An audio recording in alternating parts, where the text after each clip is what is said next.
दोस्तों आज हम लोग बात करने जा रहे हैं जुलाई 2025 की विजन मंथली मैगजीन और उसका जो सेकंड टॉपिक है हमारा अंतरराष्ट्रीय संबंध इंटरनेशनल रिलेशंस। तो इसमें हम लोग देखते हैं कि भारत यूनाइटेड किंगडम व्यापक आर्थिक और व्यापार समझौता सीटा, जिसको हम लोग कहते हैं comprehensive economic and trade agreement सीटा, सुर्खियों में क्यों? भारत और यूनाइटेड किंगडम ने व्यापक और आर्थिक व्यापार समझौता सीटा पर हस्ताक्षर किया है, जो कि साझेदारी में एक महत्वपूर्ण मील का पत्थर सिद्ध होगा। सीटा के अलावा कुछ अन्य प्रमुख सहयोग भारत यूके विजन 2025 अपनाया गया है, जो आने वाले दशकों में अर्थव्यवस्था, तकनीकी, रक्षा, जलवायु, स्वास्थ्य और शिक्षा के क्षेत्रों में सहयोग का मार्गदर्शन करेगा। रक्षा उत्पादों के सह डिजाइन, सह विकास और सह उत्पादन के लिए रक्षा प्रौद्योगिकी रोडमैप अपनाया गया है। व्यापक आर्थिक और व्यापार समझौते की मुख्य विशेषताएं क्या-क्या है? व्यापक स्तर पर प्रशुल्क टैरिफ समाप्ति की बाजार तक पहुंच। प्रशुल्क समाप्ति भारत के लगभग संपूर्ण व्यापार बास्केट को कवर करते हुए 99% से अधिक टैरिफ लाइनें समाप्त हो जाएंगी। इस बीच भारत ने अपनी 89.5% टैरिफ लाइनें खोल दी हैं, जो यूके के 91% निर्यात को कवर करती हैं। संवेदनशील क्षेत्रों की सुरक्षा भारत ने दुग्ध उत्पादन, अनाज, मिलेट, सोना, आभूषण, लैब में बने हीरे जैसे संवेदनशील क्षेत्रों को संरक्षित किया है। द्विपक्षीय रक्षोपाय प्रावधान क्या-क्या किए हैं? घरेलू उद्योगों को नुकसान पहुंचाने की संभावना वाली अचानक आयात वृद्धि पर नियंत्रण के उपाय अपनाए गए हैं। सेवाएं क्या-क्या हैं? बड़े पैमाने पर बाजार तक पहुंच। भारतीय आईटी, वित्त, शिक्षा और स्वास्थ्य सेवाओं को यूके में व्यापक अवसर दिए गए हैं। व्यापक प्रतिबद्धताएं क्या है? भारत ने यूके के सभी 12 प्रमुख सेवा क्षेत्रों को कवर करने वाली व्यापक प्रतिबद्धताएं सुनिश्चित की हैं। परस्पर मान्यता और पेशेवर गतिशीलता, पारस्परिक मान्यता समझौता, म्यूचुअल रिकॉग्निशन एग्रीमेंट, दोनों देश एक वर्ष के भीतर नर्सिंग, लेखाशास्त्र और वास्तुकला जैसे क्षेत्रों में व्यावसायिक योग्यताओं को मान्यता देंगे। इससे पेशेवरों को आवागमन आसान होगा और बाधाएं कम होगी। पेशेवरों के लिए अस्थायी प्रवेश, यूके और भारत एक दूसरे के बिजनेस विजिटर, किसी एक देश से दूसरे देश के ट्रांसफर होने वाले कंपनी के कर्मचारी, सेवा प्रदाता, स्वतंत्र पेशेवर और निवेशक को 90 दिन से 3 साल तक रुकने की अनुमति देंगे। कितना? 90 दिन से 3 साल तक रुकने की अनुमति देंगे, जिसे आगे बढ़ाया जा सकता है। डबल कंट्रीब्यूशन कन्वेंशन या भारतीय कामगारों और उनके नियोक्ताओं को यूनाइटेड किंगडम में 3 वर्ष तक का सामाजिक सुरक्षा अंशदान छूट प्रदान करता है। उत्पत्ति के नियमों का सरलीकरण, निर्यातक उत्पाद की उत्पत्ति का 100 प्रमाणन कर सकते हैं। 1000 पाउंड कम से कम निर्यात 1000 पाउंड से कम के निर्यात के लिए किसी दस्तावेज की आवश्यकता नहीं होगी। उत्पाद विशिष्ट उत्पत्ति के नियमों को वस्त्र, मशीनरी, दवा, प्रसंस्कृत खाद्य जैसे क्षेत्रों के लिए भारत की मौजूदा सप्लाई चेन के अनुरूप बनाया गया है। भारत यूनाइटेड किंगडम विजन 2035 रणनीतिक साझेदार रोडमैप क्या-क्या है? रणनीतिक विजन 2035 भारत यूनाइटेड किंगडम संबंधों को नए रूप में परिभाषित करना, जहां स्पष्ट रणनीतिक लक्ष्य, निरंतर नवाचार और मूर्त लाभों के साथ रूपांतरकारी अवसर निर्मित हो। साझेदारी फ्रेमवर्क आगामी दशक के लिए 6 प्रमुख क्षेत्रों में व्यापक सहयोग होगा। व्यापार में, प्रौद्योगिकी में, रक्षा में, जलवायु में, शिक्षा और लोगों के बीच संबंध, ये 6 क्षेत्र होंगे जहां पर व्यापक साझेदारी होगी। मापनीय परिणामों व परस्पर लाभों के साथ सतत सहयोग निर्मित करना। व्यापार और विकास पे आ जाते हैं, देखते हैं क्या है व्यापार और विकास। द्विपक्षीय व्यापार को तेजी से बढ़ाना, व्यापक द्विपक्षीय निवेश संधि को पूरा करना, पूंजी बाजारों के एकीकरण को मजबूत करना, हरित निवेश और नवाचार केंद्रों को बढ़ावा देना, स्टार्टअप इकोसिस्टम और उद्यमिता को प्रोत्साहित करना।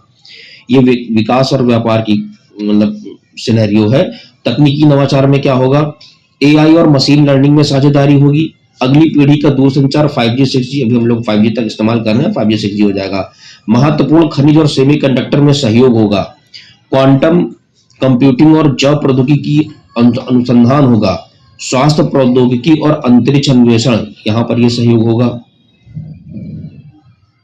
रक्षा और सुरक्षा, 10 वर्षीय रक्षा और औद्योगिक रोडमैप लागू करना। 10 वर्षीय रक्षा औद्योगिक रोडमैप लागू करना। उन्नत रक्षा तकनीकी का संयुक्त विकास करना। हिंद प्रशांत समुद्री सुरक्षा को मजबूत करना। आतंकवाद रोधी सहयोग को मजबूत करना, बहुत इंपॉर्टेंट है। साइबर खतरों से निपटने के लिए वेरी वेरी इंपॉर्टेंट, साइबर खतरों से निपटने की संयुक्त रणनीति बनाना, संयुक्त सैन्य प्रशिक्षण और अभ्यास। अब आते हैं जलवायु और ऊर्जा पे। बड़े पैमाने पर जलवायु वित्त जुटाना, ये बहुत इंपॉर्टेंट है भैया, जलवायु पे बहुत ज्यादा काम करने की जरूरत है। जिस देश से जो सहारा मिलता है, जो सहयोग मिलता है, वो करना चाहिए। अब तटीय पवन ऊर्जा परियोजनाओं का विस्तार करना। ग्रीन हाइड्रोजन विकास को तेज करना। परमाणु ऊर्जा सहयोग को आगे बढ़ाना। संधारणीय परिवहन समाधान का विकास करना। पारिस्थितिकी तंत्र बहाली कार्यक्रम शुरू करना। इस तरीके से ये सहयोग के क्षेत्र है। शिक्षा और कौशल साझेदारी में क्या होगा? भारत में यूनाइटेड किंगडम के यूनिवर्सिटी कैंपस खोला। भारत में यूनाइटेड किंगडम, जैसे कि अभी ऑस्ट्रेलिया ने खोला, इस तरह से और देश भी है, तो यूनाइटेड किंगडम भी यूनिवर्सिटी अपनी खोलना चाह रहा है ताकि विश्व स्तरीय शिक्षा तक आसानी से पहुंच मिल सके। अब लोगों को ज्यादा बाहर जाने की जरूरत नहीं पड़ेगी, यहाँ कैंपस खुल जाएगा, लोग यहीं पढ़ेंगे और मतलब कि ग्लोबली आप ग्लोबल शिक्षा यहाँ ले सकते हैं। आप भारत और ब्रिटिश शैक्षणिक संस्थानों को जोड़ते हुए संयुक्त डिग्री प्रोग्राम बनाना। सतत विकास प्रशिक्षण के लिए व्यापक हरित कौशल साझेदारी शुरू करना। युवाओं के लिए एक्सचेंज प्रोग्राम, गहन और सांस्कृतिक और पेशेवर संबंधों को मजबूत करना। दोस्तों, आज महाशिवरात्रि है, चारों तरफ देखिए किस तरह से भोले जी का गुणगान हो रहा है और इसमें शायद आपको कुछ आवाज आ रही हो तो परेशान मत होइएगा, हम अपने काम पे फोकस करना चाहिए। ओके, हर हर महादेव का नाम लेते हुए फिर आगे बढ़ते हैं हम लोग। भारत के लिए सीटा का महत्व क्या है? निर्यात में वृद्धि, आभूषण, मशीनरी जैसे प्रमुख क्षेत्रों में निर्यात में 20 से 40% तक बढ़ोतरी होने की संभावना है। भौगोलिक संकेत की सुरक्षा, भारत के जीआई उत्पाद जैसे फेड़ी, तोड़ी और नासिक वाइन की सुरक्षा मिलेगी। बाजार तक पहुंच, यह समझौता यूके के $37.5 बिलियन के कृषि आयात और बाजार को भारतीय उत्पादों के लिए खोलता है। इसमें 95% से अधिक कृषि और प्रसंस्कृत खाद्य उत्पादों में शुल्क मुक्त ड्यूटी फ्री पहुंचेगी।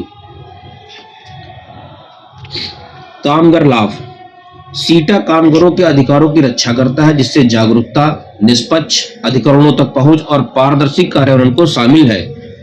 कार्यस्थल पर महिला कामगारों को भेदभाव रहित पेशेवर और लैंगिक समानता के प्रावधानों से लाभ मिलेगा।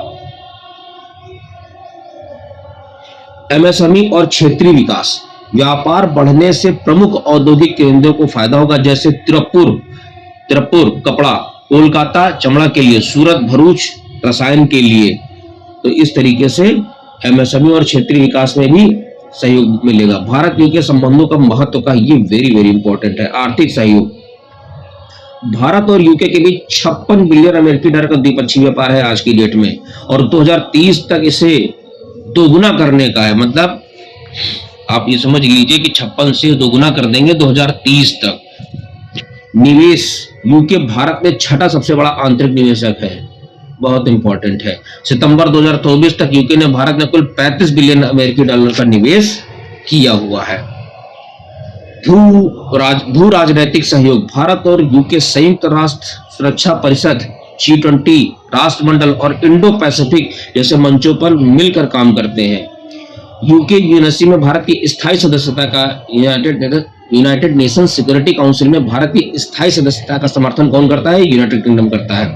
रक्षा सहयोग, भारत और यूके नियमित सैन्य अभ्यास करते हैं।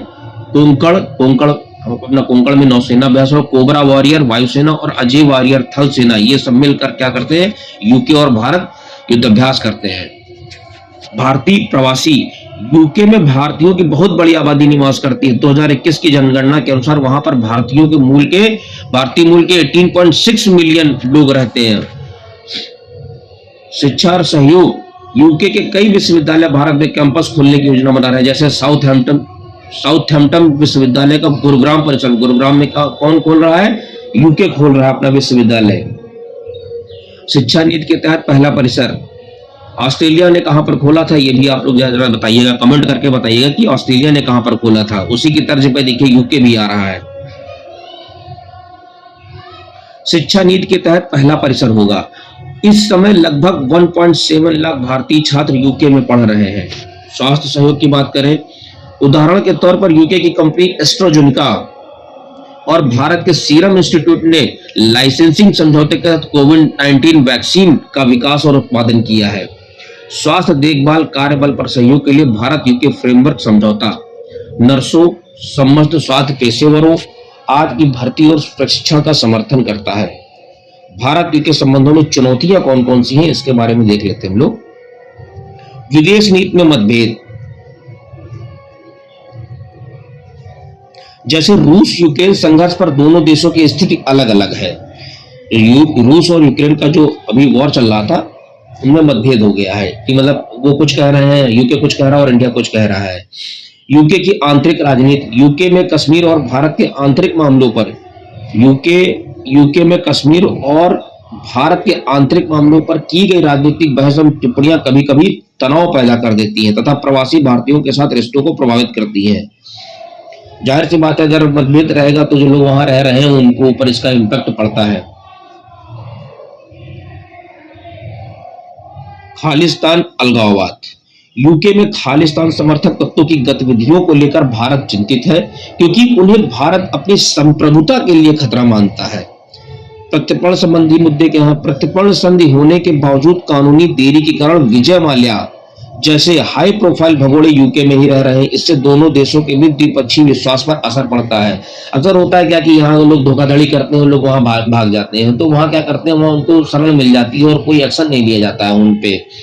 तो इस तरीके से कहीं ना कहीं विश्वास डगमगाता है कि यार ये हमारे जो गुनहगार हैं दोषियों को ये संरक्षण दे रहे हैं। अब निष्कर्ष की बात कर लेते हैं हम लोग। भारत यूके विजन 2035 के तहत सीटा समझौता द्विपक्षीय संबंधों का एक महत्वपूर्ण उपलब्धि है। इससे व्यापार, तकनीक, रक्षा, जलवायु, शिक्षा जैसे क्षेत्रों में सहयोग और मजबूत होगा। यूके जहां P5, G7 और 5I जैसे शक्तिशाली समूहों का सदस्य है, वहीं भारत दुनिया की सबसे तेजी से बढ़ने वाली अर्थव्यवस्था है। ऐसे में दोनों देश एक दूसरे के रणनीतिक मोड़ पर खड़े हैं। यदि भारत और यूके बदलते वैश्विक परिदृश्य से मिलकर काम करे और विजन 2035 के तहत साझा पहलों को आगे बढ़ाए तो अपने साझेदारी को नए एवं ऐतिहासिक स्तर तक ले जा सकते हैं, साथ ही लंबी चुनौतियों का समाधान निकाल सकते हैं। तो इस तरीके से दोस्तों हम लोगों ने देखा कि भारत और यूके के साथ हमारे क्या क्या संबंध रहे हैं, उन पर चर्चा करी है। अब आगे हम लोग पढ़ते हैं। दोस्तों अब हम लोग बात करते हैं भारत मालदीव संबंधों के बारे में। सुर्खियों में क्यों रहा है? हाल ही में भारत मालदीव राजनीतिक संबंधों की 60वीं वर्षगांठ के अवसर पर प्रधानमंत्री नरेंद्र मोदी ने मालदीव की यात्रा करी है। और जब यात्रा करी है तो यात्रा के कुछ मुख्य परिणाम भी निकल के आए होंगे। मालदीव को 4,850 करोड़ रुपए की लाइन ऑफ क्रेडिट की सुविधा दी गई है। भारत सरकार से लिए गए ऋणों के वार्षिक भुगतान को कम करने के लिए एक समझौता किया गया है। अब ये लाइन ऑफ क्रेडिट क्या होता है, इसको थोड़ा सा समझ लेते हैं। बेसिकली लाइन ऑफ क्रेडिट ये होता है कि हमने अगर 4,850 करोड़ रुपए दिए हैं, तो अगर वो इस क्रेडिट से इसे 2,000 का क्रेडिट करता है, 2,000 करोड़ रुपए का ही क्रेडिट करता है, तो सिर्फ इंटरेस्ट जो लगेगा वो 2,000 पे ही लगेगा, ना कि 4,850 रुपए पे। तो इस तरीके से ये धीरे धीरे इसको बांटने का काम करेगा। भारत मालदीव के बीच मुक्त व्यापार समझौता पर वार्ता शुरू करने उसके विचारार्थ विषयों पर चर्चा की गई है। NPCI इंटरनेशनल पेमेंट लिमिटेड और मालदीव के बीच एक समझौता हुआ था। इसके तहत मालदीव में UPI लॉन्च करने पर सहमत बनी है। दोस्तों देखिए UPI लॉन्च हो गया है तो पेमेंट के लिए कितनी सुविधा हो गई है। आप लोग जाइए, घूमिए, बढ़िया मालदीव में एंजॉय करिए और ऑनलाइन पेमेंट करिए। तो पूरा इस तरह से UPI पेमेंट कहाँ लॉन्च किया गया है? तो बेसिकली मालदीव में लॉन्च किया गया है। मत्स्य पालन एवं जलीय कृषि, मौसम विज्ञान, डिजिटल, सार्वजनिक अवसंरचना, भारतीय फार्माकोपियों आदि क्षेत्रों के संबंध में समझौता ज्ञापनों पर आदान प्रदान किया गया है। सहयोग के क्षेत्र, भारत और मालदीव के बीच लंबे समय से नृजातीय, भाषाई और सांस्कृतिक, धार्मिक, व्यावसायिक संबंध रहे हैं। भारत मालदीव को 1965 में स्वतंत्रता मिलने के बाद उसे मान्यता देने और उसके साथ राजनयिक संबंध स्थापित करने वाला पहला देश है। सामरिक स्थिति क्या है और निकटता, मालदीव भौगोलिक रूप से पश्चिमी हिंद महासागर मतलब कि अदन की खाड़ी और हार्मुज जलडमरूमध्य और पूर्वी हिंद महासागर मलक्का जलडमरूमध्य के बीच टोल गेट की तरह अवस्थित है। भारत के पश्चिमी तट से मालदीव की निकटता और हिंद महासागर के प्रमुख समुद्री मार्गों के केंद्र में होने के कारण मालदीव भारत के लिए रणनीतिक व सामरिक रूप से बहुत महत्वपूर्ण है। समग्र सुरक्षा प्रदाता, भारत को मालदीव के लिए समग्र सुरक्षा प्रदाता के रूप में देखा जाता है। इसकी पुष्टि इसलिए की गई है क्योंकि मालदीव भारत के पड़ोसी प्रथम नीति में विशेष स्थान रखता है। साथ ही यह भारत के विजन महासागर क्षेत्र में सुरक्षा और समृद्धि की पारस्परिक एवं समग्र उन्नति पे भी योगदान देता है। यह विजन हिंद महासागर क्षेत्र रक्षा में सुरक्षा और विकास को बढ़ावा देने पर केंद्रित है। रक्षा सहयोग और सुरक्षा, भारत और मालदीव 2016 में डिफेंस एक्शन प्लान पर हस्ताक्षर किए थे। इसमें दोनों देशों के बीच रक्षा साझेदारी और मजबूत हुई है। दोनों देशों के बीच संयुक्त सैन्य अभ्यास कुवेरिन और एकाथा किसके साथ होता है? मालदीव के साथ आयोजित होता है। मालदीव कोलंबो सिक्योरिटी कॉन्क्लेव का संस्थापक सदस्य भी है। आर्थिक एकीकरण, 2023 में भारत मालदीव का द्विपक्षीय व्यापार 548.97 मिलियन अमेरिकी डॉलर से अधिक हो गया है। 2023 में ही भारत मालदीव का सबसे बड़ा व्यापारिक साझेदार बनकर उभरा है। 2023 में भारत जो है मालदीव का सबसे बड़ा व्यापारिक साझेदार बनकर उभरा। मानवतावादी कूटनीति और संकट में प्रथम सहायता प्रदाता, संकट के समय भारत हमेशा मालदीव का पहला मददगार रहा है।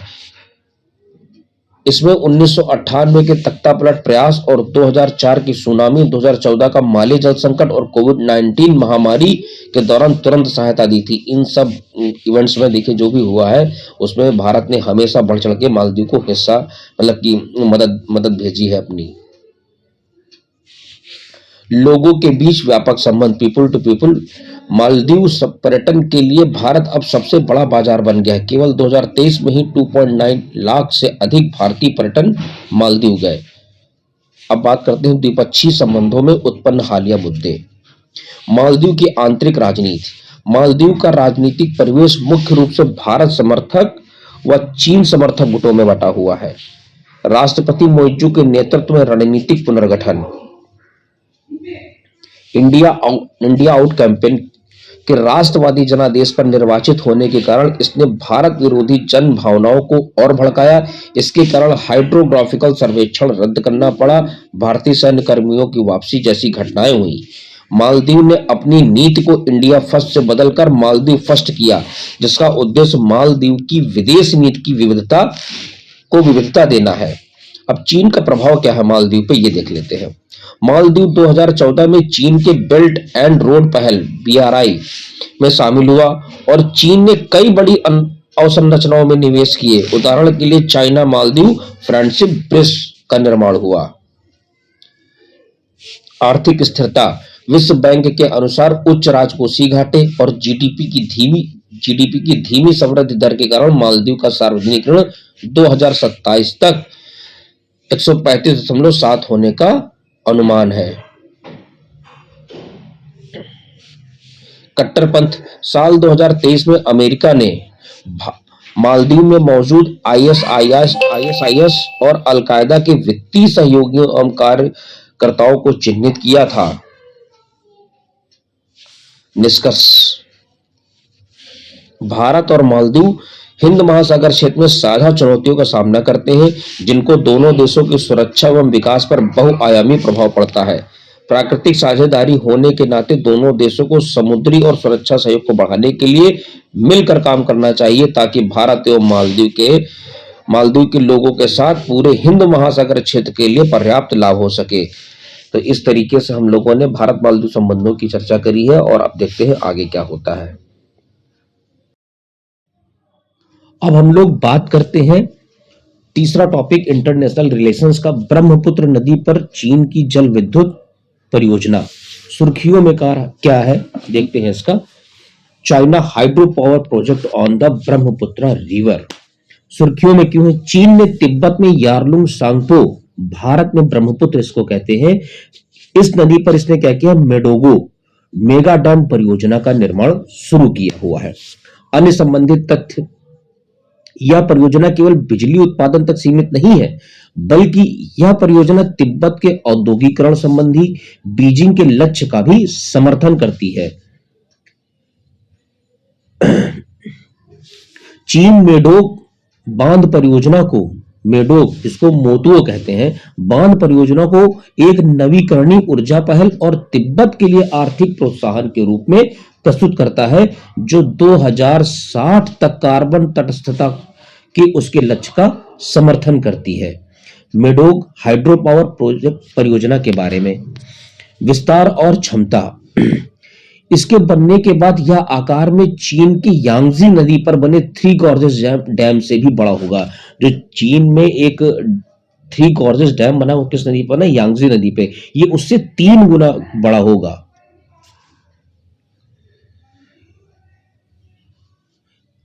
3 गुना अधिक ऊर्जा उत्पन्न भी करेगा। मेडोक परियोजना विश्व की सबसे बड़ी बांध परियोजना होगी।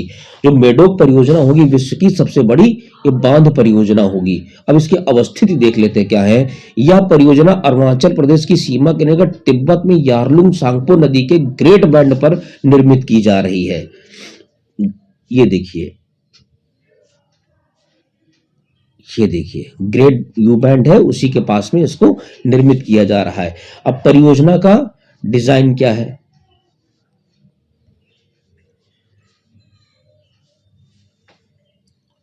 परियोजना का डिजाइन, इसे रन ऑफ द रिवर परियोजना के रूप में पेश किया गया है। इसमें 5 क्रमिक हाइड्रो पावर संयंत्र लगेंगे। कितने? 5 क्रमिक हाइड्रो पावर संयंत्र होंगे और नदी के जल प्रवाह के आधे हिस्से तक मोड़ने वाली भंडारण संरचना होगी। परियोजना से जुड़ी गंभीर चिंताएं।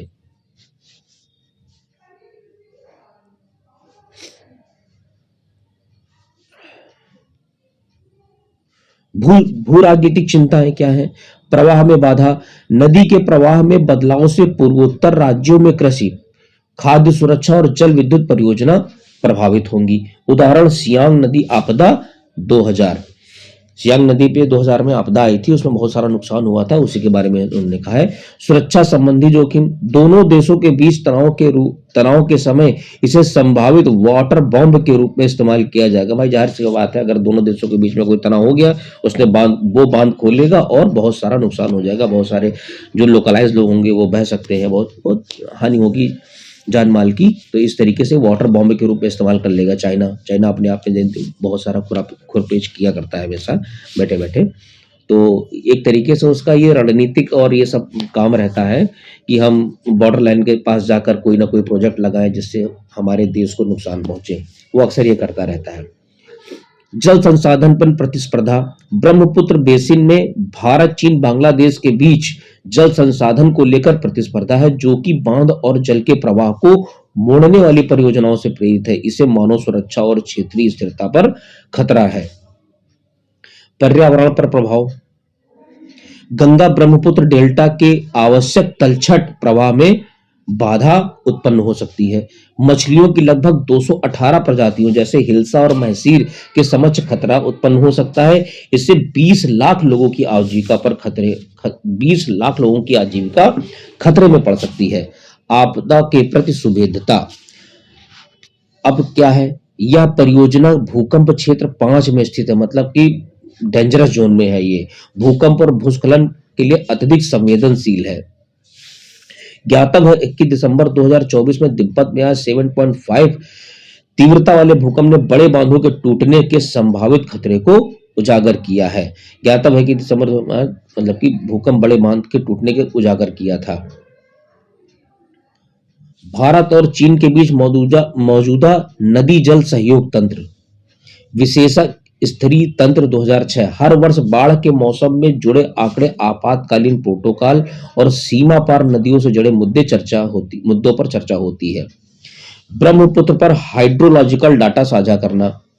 एक समझौते के तहत जून से अक्टूबर तक तिब्बत के 3 स्टेशनों के आंकड़े साझा किए जाते हैं। यह समझौता जून 2023 में समाप्त हो गया है और इसके नवीकरण पर वार्ता चल रही है। दोस्तों अभी एक ये वर्ड आया है अपना कि हाइड्रोलॉजिकल डाटा। ये हाइड्रोलॉजिकल डाटा क्या होता है? बेसिकली ये जल से संबंधित होता है जो कि विभिन्न पहलुओं को मापते और रिकॉर्ड करते हैं। अब इसमें शामिल क्या क्या होता है? वर्षा शामिल होता है, नदी प्रवाह शामिल होता है, जल स्तर शामिल होता है, भूजल स्तर, बाढ़ और वाष्पीकरण। अब ये सारे डेटा को साझा करना होता है एक दूसरे के देश के साथ, जिसके साथ जो कोई समझौता होता है। अब देखिए वाष्पीकरण इसमें बहुत बहुत इंपॉर्टेंट वर्ड है। अगर क्वेश्चन अगर आ जाता है कि हाइड्रोलॉजिकल डेटा में क्या क्या शामिल होता है, तो ऑप्शन में कहीं ना कहीं वाष्पीकरण होगा तो आप कंफ्यूज होंगे। तो कंफ्यूज मत होइए, वाष्पीकरण भी होता है, मतलब ये भी हाइड्रोलॉजिकल डेटा के अंतर्गत आता है। तो इस तरीके से ये इस पे काम हुआ है। सतलज नदी पर हाइड्रोलॉजिकल डेटा साझा करना। एक समझौते के तहत तिब्बत के एक स्टेशन से जून से अक्टूबर तक सतलज नदी से संबंधित डेटा को साझा किया जाता था। यह समझौता 2020 में समाप्त हो गया और इसका नवीनीकरण लंबित है। व्यापार समझौता ज्ञापन 2013, इसके तहत ब्रह्मपुत्र और सतलज के आंकड़े साझा करने की अवधि 15 मई से बढ़ाकर 15 अक्टूबर कर दी गई और यह जल संबंधी सहयोग के लिए व्यापक फ्रेमवर्क भी प्रदान करता है। आगे की राह क्या है? भारत की संभावित प्रतिक्रिया, रणनीतिक कदम।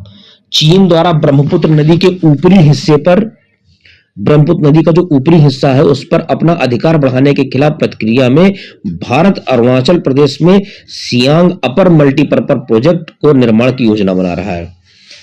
जो सियांग नदी है उसके अपर मल्टीपर्पज प्रोजेक्ट के निर्माण की योजना बना रहा है। नीति आयोग ने 2017 में सियांग क्षेत्र में इस तरह की बहुउद्देशीय परियोजनाओं का प्रस्ताव किया था। अब पारदर्शिता की मांग भी हो रही है। अब क्या बात है? भारत द्वारा चीन से तकनीकी जानकारी, पर्यावरणीय अध्ययन, भूकंपीय सुरक्षा योजनाओं को पूरा विवरण साझा करने की मांग की जानी चाहिए। साथ ही जब तक इन मुद्दों का समाधान न हो जाए तब तक परियोजना को रोकने पर जोर देना चाहिए। क्षेत्रीय गठबंधन, निचले प्रवाह वाले देशों को एकजुट करना चाहिए ताकि वे 1997 के संयुक्त राष्ट्र जल अभिसमय के तहत कानूनी रूप से बाध्यकारी जल बंटवारे के समझौते की मांग कर सके। इससे हाइड्रोलॉजिकल डेटा साझा करना, मिलकर पर्यावरणीय आकलन करना आदि शामिल होना चाहिए।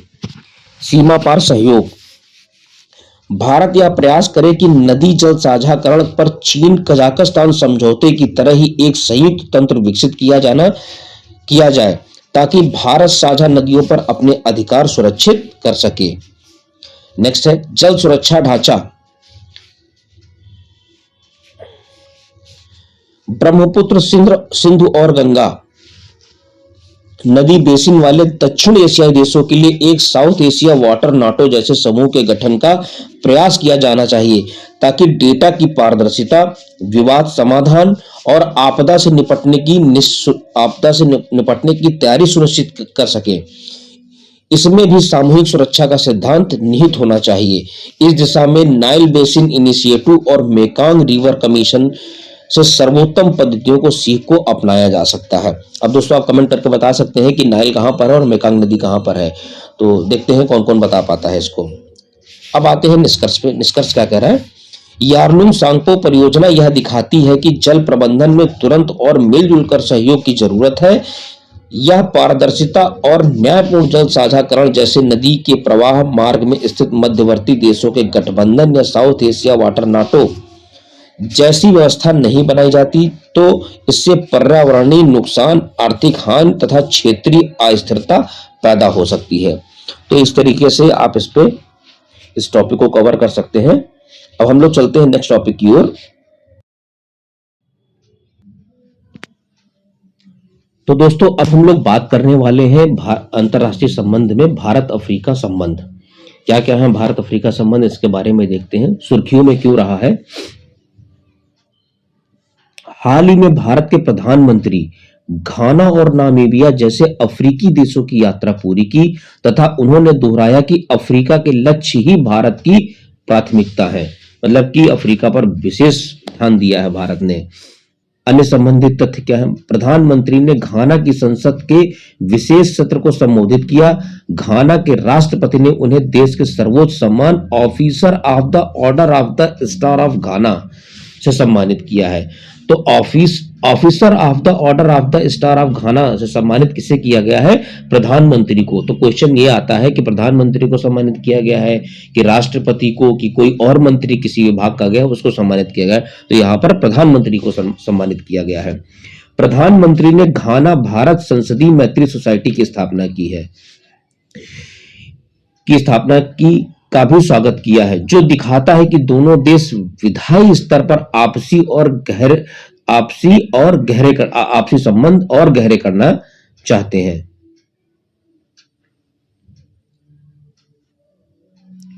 दोनों पक्षों ने संबंधों को और मजबूत बनाते हुए इन्हें व्यापक साझेदारी तक ले जाने पर सहमति बनाई है। भारत की अफ्रीका नीति पुराने संबंधों पर आधारित है, लेकिन यह वर्तमान जरूरतों पर भी ध्यान केंद्रित है। यह नीति परामर्श आधारित और मांग प्रधान दृष्टिकोण अपनाती है। इससे दोनों देश समान भागीदार के रूप में काम करते हैं। यह नीति 2018 में भारत के प्रधानमंत्री द्वारा रेखांकित कंपाला सिद्धांतों पर आधारित है। तो कंपाला सिद्धांत कब आया था, 2018 में प्रधानमंत्री जी के द्वारा।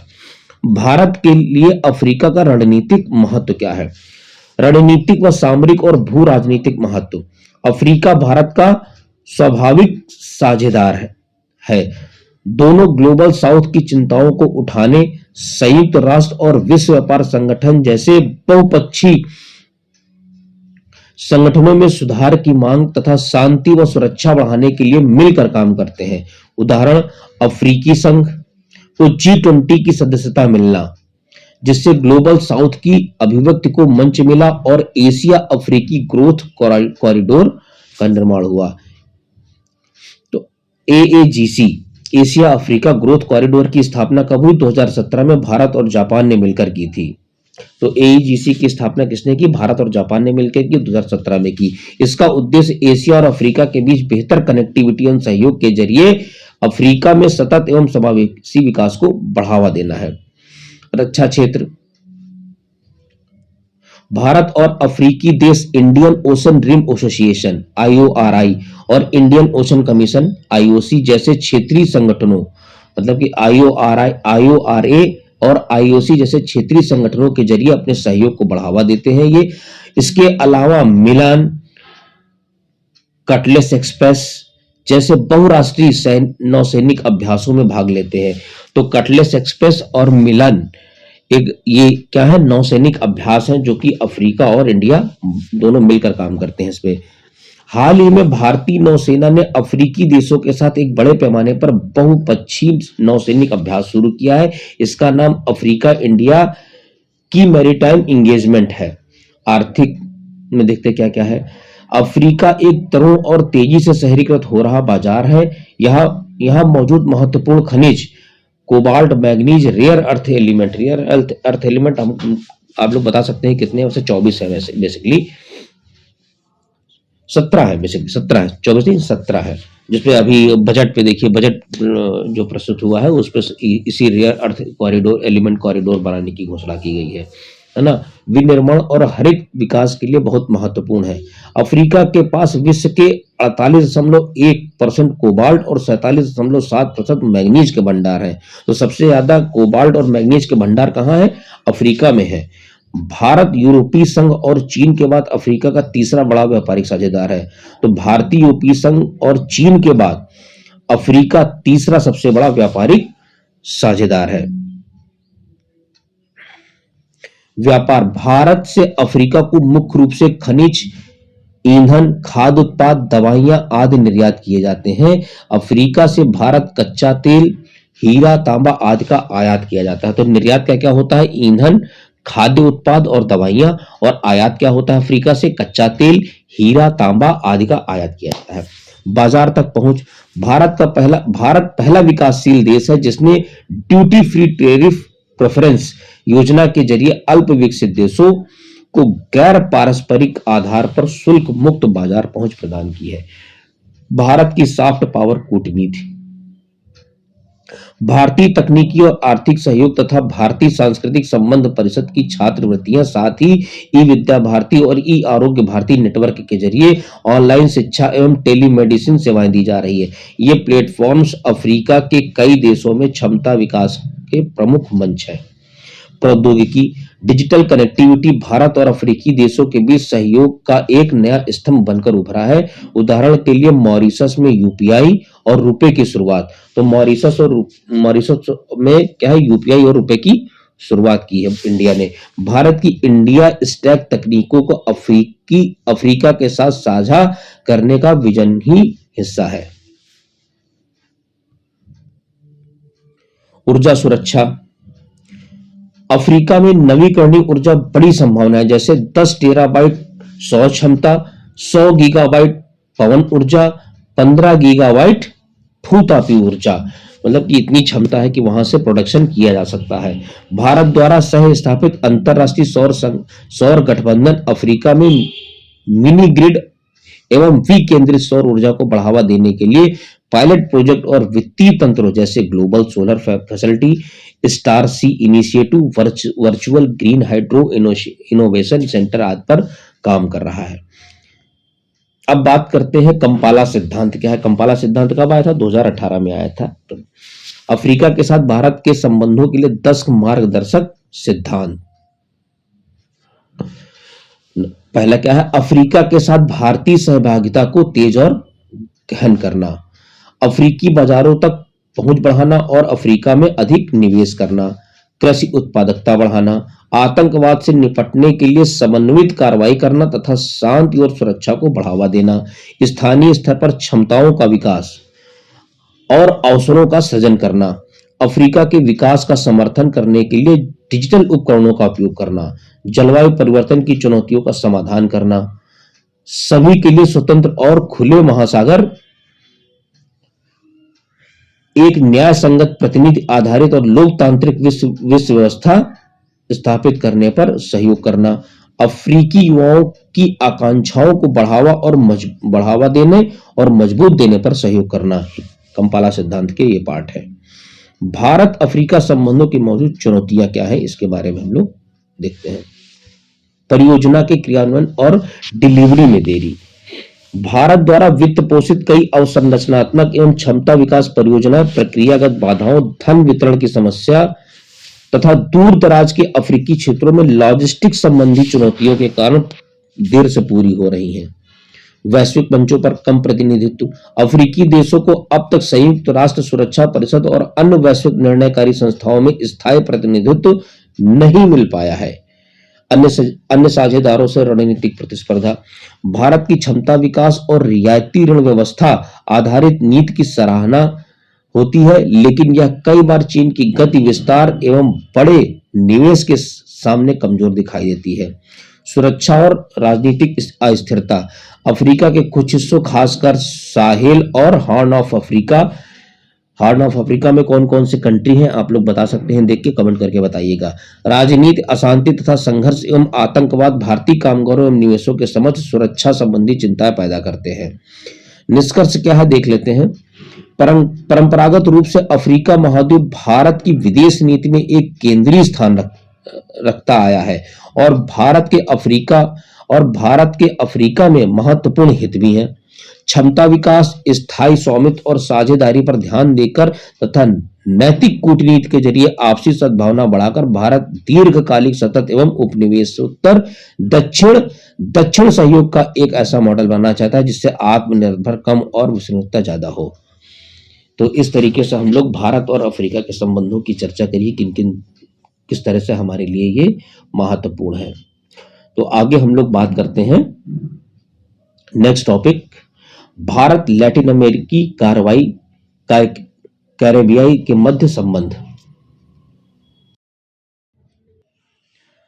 तो दोस्तों अब हम लोग अंतरराष्ट्रीय संबंधों में पांचवा टॉपिक कवर करने जा रहे हैं, भारत लैटिन अमेरिकी कैरेबियाई देशों के मध्य संबंध। सुर्खियों में क्यों रहा है? हाल ही में प्रधानमंत्री ने त्रिनिदाद और टोबैगो, अर्जेंटीना और ब्राजील की राजकीय यात्रा की है। साथ ही ब्राजील के रियो डी जेनेरियो में आयोजित 17वें ब्रिक्स शिखर सम्मेलन में ही भाग लिया है। तो 17वां ब्रिक्स शिखर सम्मेलन कहाँ आयोजित हुआ है? रियो डी जेनेरियो में, जो कि ब्राजील में है। अन्य संबंधित तथ्य क्या है? सर्वोच्च नागरिक सम्मान, भारतीय प्रधानमंत्री को त्रिनिदाद और टोबैगो के ऑर्डर ऑफ रिपब्लिक सम्मान से सम्मानित किया गया है। तो क्वेश्चन यहीं से आ सकता है कि ऑर्डर ऑफ द रिपब्लिक सम्मान किसको दिया गया है, ये आ सकता है। तो प्रधानमंत्री नरेंद्र मोदी जी को दिया गया है, और ये कहाँ का है?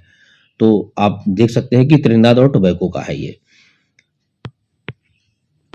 त्रिनिदाद और टोबैगो, भारतीय प्रधानमंत्री ने त्रिनिदाद और टोबैगो में प्रवासी समुदाय की छठी पीढ़ी को overseas citizenship of America OCI card देने की घोषणा की है।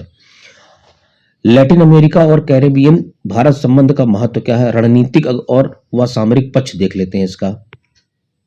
रक्षा सहयोग, भारत और ब्राजील ने संयुक्त रक्षा समिति की बैठक के माध्यम से रक्षा सहयोग को मजबूत किया और 2+2 राजनीतिक सैन्य वार्ता शुरू की है। महत्वपूर्ण खनिज सुरक्षा, भारत की सरकारी कंपनी खनिज विदेश इंडिया लिमिटेड ने अर्जेंटीना में 5 लिथियम ब्लॉक्स के अधिग्रहण के लिए वहां की कंपनी कैमियन के साथ समझौता किया है। यह भारतीय सरकारी कंपनी की पहली लिथियम खोज और खनन परियोजना है। तो देखिए कितना बढ़िया क्वेश्चन यहां से बन रहा है कि लिथियम ब्लॉक्स अधिग्रहण कहाँ की किस कंपनी को? कैमियन के साथ समझौता किया है। किसने किया है? काबिल ने किया है, जो कि भारत की कंपनी है, अर्जेंटीना में किया है। ये ज्ञातव्य है कि चिली, अर्जेंटीना और बोलीविया को लिथियम ट्रायंगल कहा जाता है। ये बहुत बहुत इंपॉर्टेंट क्वेश्चन है, क्योंकि यही पूछ लेगा कि अभी जैसे कि गोल्डन ट्रायंगल के बारे में आता है, गोल्डन क्रिसेंट के बारे में आता है, तो इस तरीके से ये भी आ सकता है कि लिथियम ट्रायंगल में कौन कौन से देश शामिल है। तो चिली, अर्जेंटीना और बोलीविया। क्यों? क्योंकि इनके पास दुनिया के 75% से अधिक लिथियम के भंडार हैं। सिंपल सा इस तरीके से आप इसको देख सकते हैं। प्रीलिम्स का पॉइंट ऑफ व्यू से बहुत इंपॉर्टेंट है, चाहे वो आईएएस के लिए हो, चाहे वो पीसीएस के लिए हो। खाद्य सुरक्षा के लिए क्या है? लैटिन अमेरिका भारत के लिए खाद्य पदार्थों, विशेष रूप से तेल और दालों का एक प्रमुख आपूर्तिकर्ता बन गया है। अर्जेंटीना भारत के लिए खाद्य तेल, विशेष रूप से सोयाबीन तेल के प्रमुख आपूर्तिकर्ता में से एक है। अगर क्वेश्चन ये आ जाए कि सोयाबीन तेल के प्रमुख आपूर्तिकर्ता में कौन सा देश शामिल है, तो उसमें आ जाएगा अर्जेंटीना, जो कि हमारा साउथ अमेरिका का एक देश है। आर्थिक और व्यापारिक संबंध में देख लेते हैं क्या है। व्यापार और निवेश, 2023-24 में इस क्षेत्र के साथ भारत का कुल व्यापार 35.73 बिलियन अमेरिकी डॉलर तक पहुंच गया है। निवेश, भारतीय कंपनियों ने पिछले 15 वर्षों में आईटी, फार्मास्यूटिकल्स, ऊर्जा खनन, विनिर्माण और कृषि रसायन में 12 बिलियन अमेरिकी डॉलर का निवेश किया है।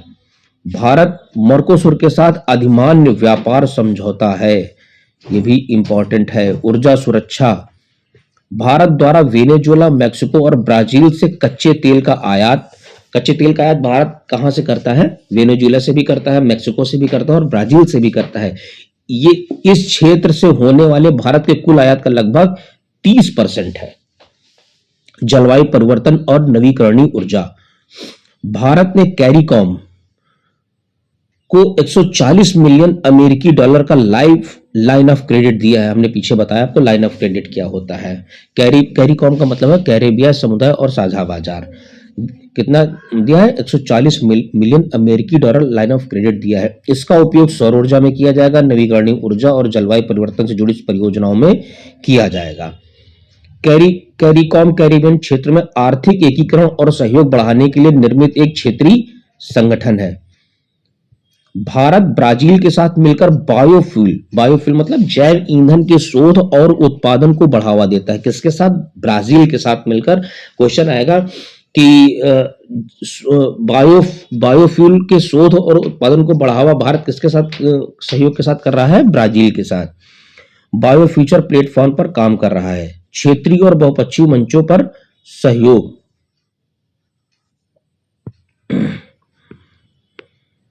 महत्वपूर्ण सहयोग।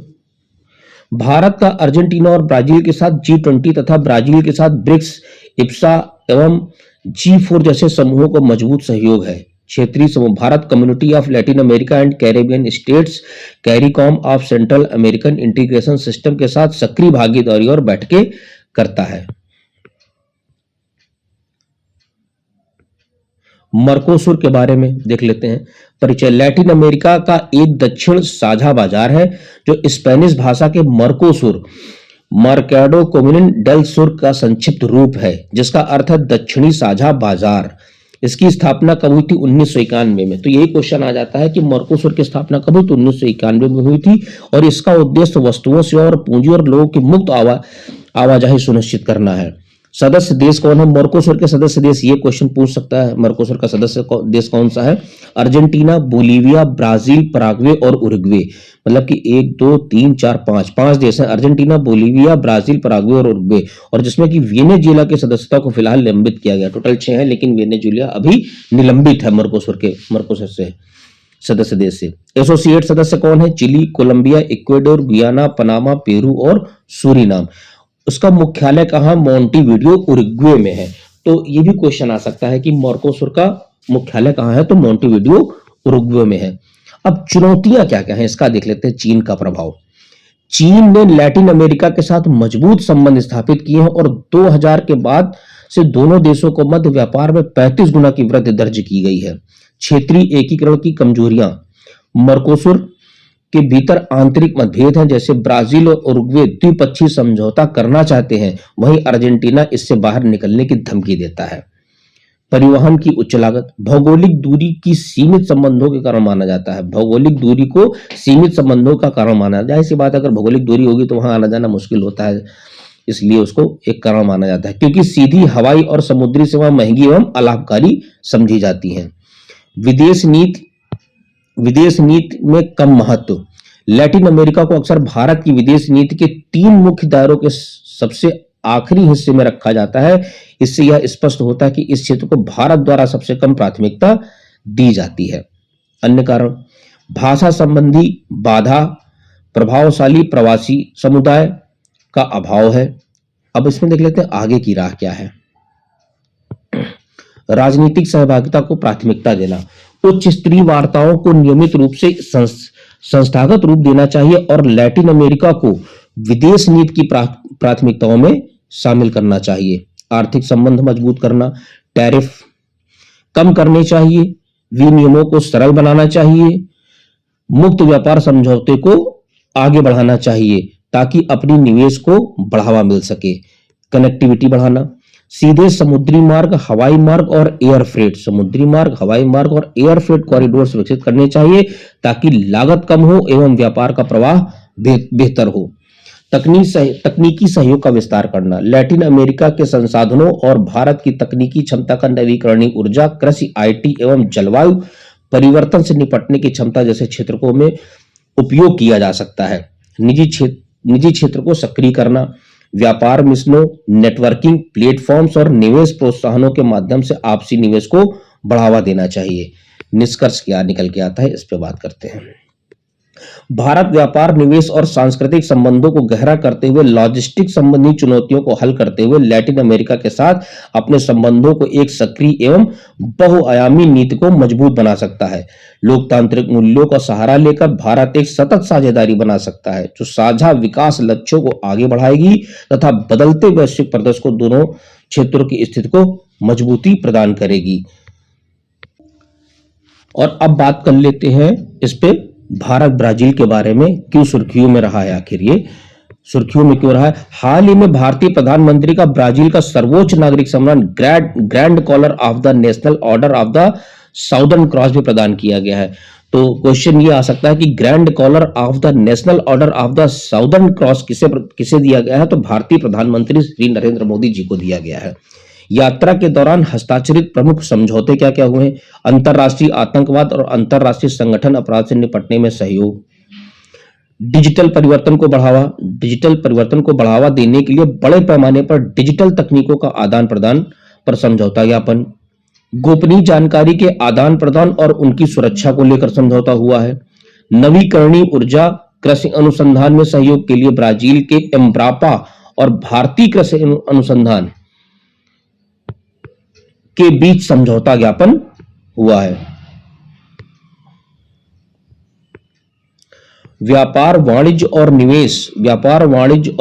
निवेश पर नजर रखने के लिए मंत्रिस्तरीय तंत्र की स्थापना की घोषणा की गई है। अगले दशक के लिए प्राथमिकता वाले क्षेत्र कौन कौन से हैं? रक्षा व सुरक्षा, खाद्य एवं पोषण सुरक्षा, ऊर्जा परिवर्तन और जलवायु परिवर्तन आदि।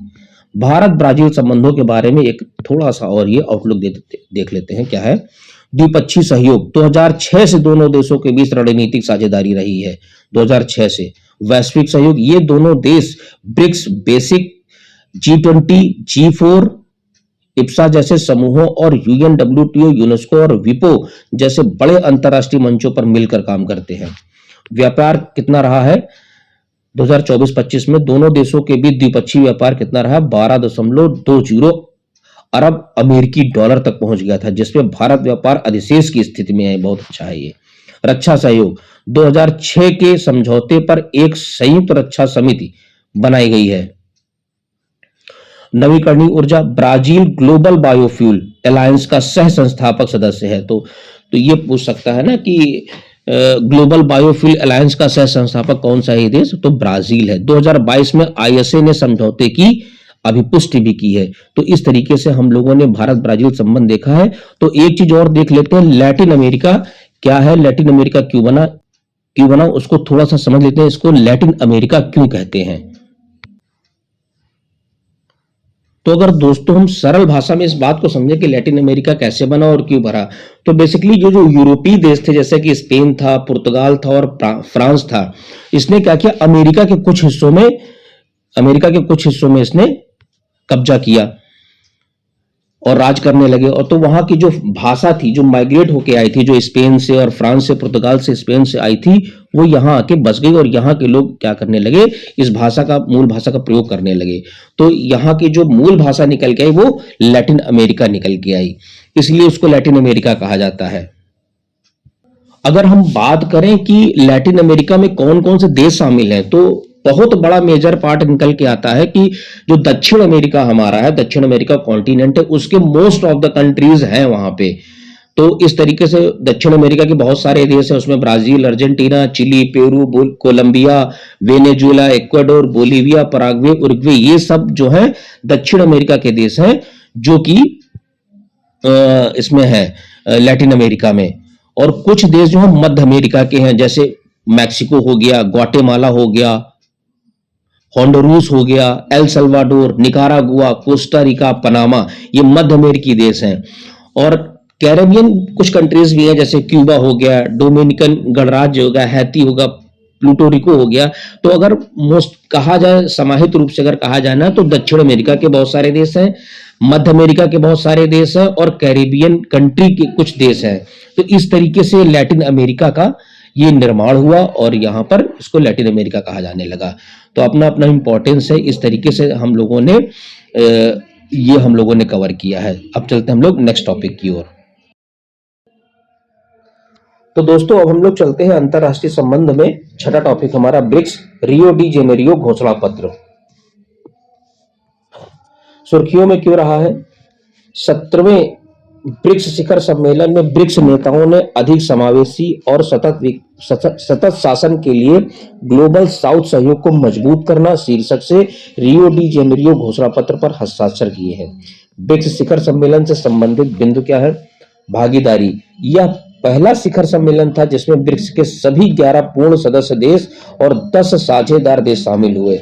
मतलब यह पहला ब्रिक्स सम्मेलन, अभी तक ऐसा नहीं हुआ था कि सब लोग शामिल हो जाएं। तो कुल मिला के क्वेश्चन भी आ सकता है कि जो पूर्ण सदस्यों की संख्या कितनी है? तो 11 है। साझेदार सदस्य कौन है? 10 है। इसके अलावा 8 आमंत्रित राष्ट्र और अनेक अंतरराष्ट्रीय संगठनों के प्रतिनिधियों ने भी इस सम्मेलन में भाग लिया।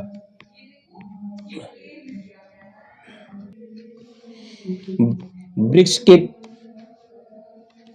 ब्रिक्स के नए सदस्य के रूप में इंडोनेशिया का स्वागत। तो नया सदस्य कौन बना है? इंडोनेशिया बना है। तो किया गया है। साथ ही बेलारूस, बोलीविया, कजाकिस्तान और Cuba, Nigeria, Malaysia, Thailand, Vietnam, Uganda और उज्बेकिस्तान को ब्रिक्स साझेदार देशों के रूप में शामिल किया गया है। सामाजिक रूप से निर्धारित रोगों के उन्मूलन हेतु साझेदारी की शुरुआत। इसका उद्देश्य सहयोग को मजबूत करना, संसाधन जुटाना और विशेष रूप से ग्लोबल साउथ में एक एकीकृत तरीके से एसडीजीज को खत्म करने के लिए सामूहिक प्रयास को आगे बढ़ाना है।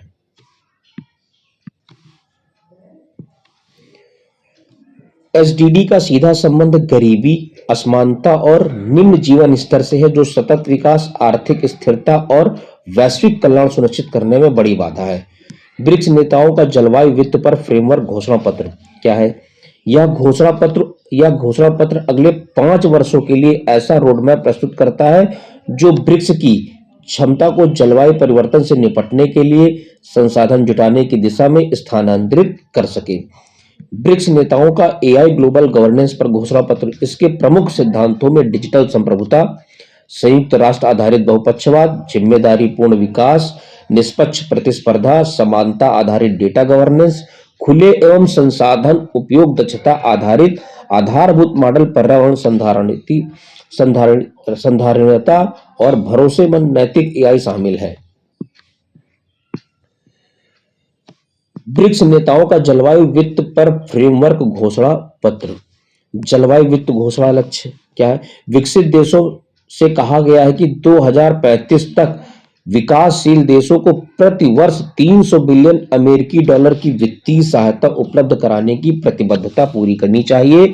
साथ ही पहले से तय किए गए लक्ष्य के तहत 2025 तक हर साल संयुक्त रूप से 100 बिलियन अमेरिकी डॉलर जुटाने की प्रतिबद्धता भी निभानी चाहिए। नए वित्त साधन या मिश्रित वित्त, जिसको ब्लेंडेड फाइनेंस कहते हैं, गारंटी, बीमा कवरेज, प्रासंगिक थीमेटिक बॉन्ड, विदेशी मुद्रा जोखिम न्यूनीकरण जैसे वित्तीय साधनों के साथ साथ विनियामकी व्यवस्था, नीतिगत पहलों और आर्थिक प्रोत्साहन का भी समर्थन करता है। ट्रॉपिकल फॉरेस्ट फॉरएवर फंड या टीएफएफ को उष्णकटिबंधीय वनों के संरक्षण हेतु दीर्घकालिक वित्त पोषण जुटाने की एक नई व्यवस्था के रूप में मान्यता देता है। साथ ही इसे संभावित साझेदारी से बड़े पैमाने पर दान प्रदान करने की प्रोत्साहित किया गया है।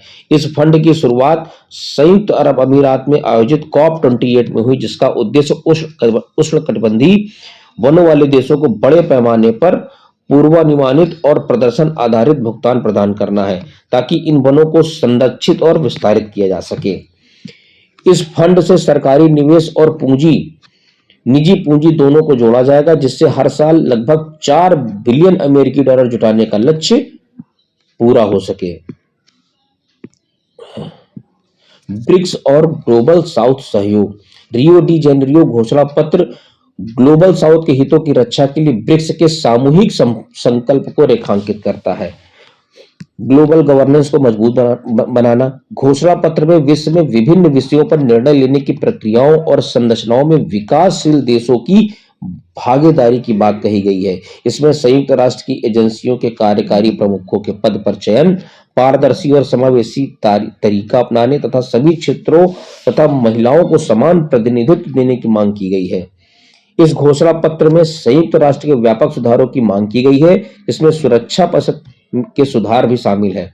साथ ही ब्राजील और भारत की भूमिका बढ़ाने संबंधी उनकी आकांक्षाओं का समर्थन भी किया गया है। बहुध्रुवी और ग्लोबल साउथ की भूमिका।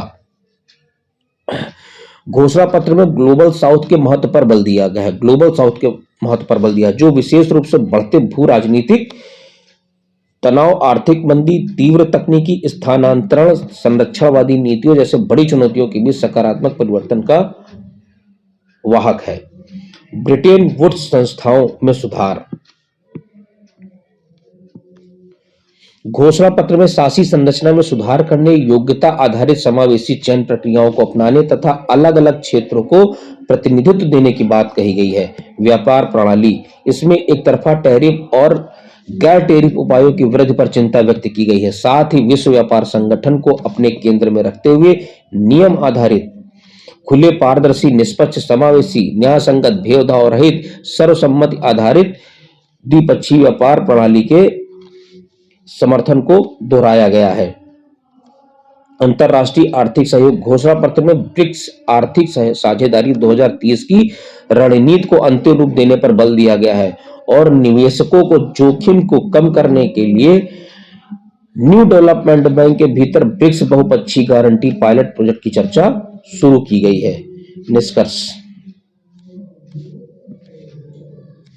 जलवायु परिवर्तन से लेकर डिजिटल गवर्नेंस तक विश्व की तात्कालिक चुनौतियों का समाधान करते हुए रियो डी जेनेरियो पर समानता, सहयोग और साझा समृद्धि पर आधारित बहुध्रुवीय विश्व व्यवस्था का निर्माण करने के लिए ब्रिक्स प्रतिबद्धता को रेखांकित करता है। यह ब्रिक्स को केवल अर्थव्यवस्थाओं का एक समूह नहीं माना जाता, बल्कि ग्लोबल गवर्नेंस के भविष्य को दिशा देने वाला एक प्लेटफॉर्म मानता है।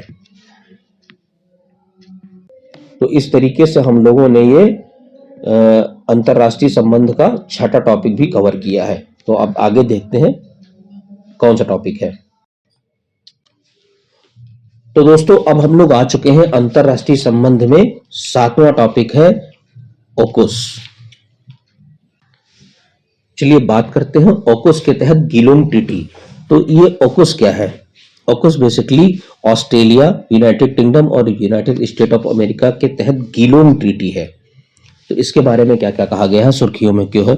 हाल ही में ऑस्ट्रेलिया और यूनाइटेड किंगडम ने एक द्विपक्षीय रक्षा सहयोग पर समझौते पर हस्ताक्षर किए। इस समझौते को गीलोन ट्रीटी के नाम से भी जाना जाता है। तो गीलोन ट्रीटी पे किसने किसने हस्ताक्षर किए हैं?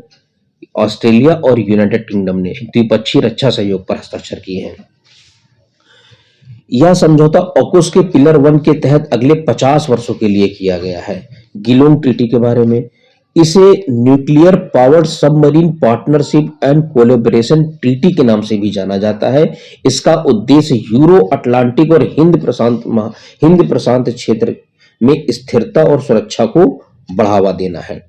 उद्देश्य क्या है? एसएसएन एंड UCAS पनडुब्बियों के डिजाइन, निर्माण, परिसंचालन, रखरखाव और डिस्पोजल पर व्यापक सहयोग को बढ़ाना तथा मजबूत त्रिपक्षीय आपूर्ति श्रृंखलाओं के विकास को बढ़ाना है। यह अंतरराष्ट्रीय परमाणु प्रसार के दायित्वों और त्रिपक्षीय ऑकुस नौसैनिक परमाणु प्रमोदन समझौते के अनुरूप है। ऑकुस के बारे में,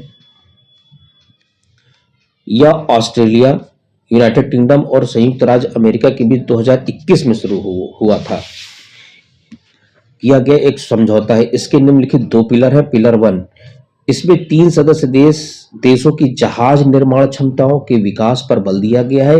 इसी पिलर के तहत ऑस्ट्रेलिया को उसकी पहली एसएसएन सबमरीन भी मिलेगी। परमाणु संचालित अटैकिंग सबमरीन पनडुब्बी है ये।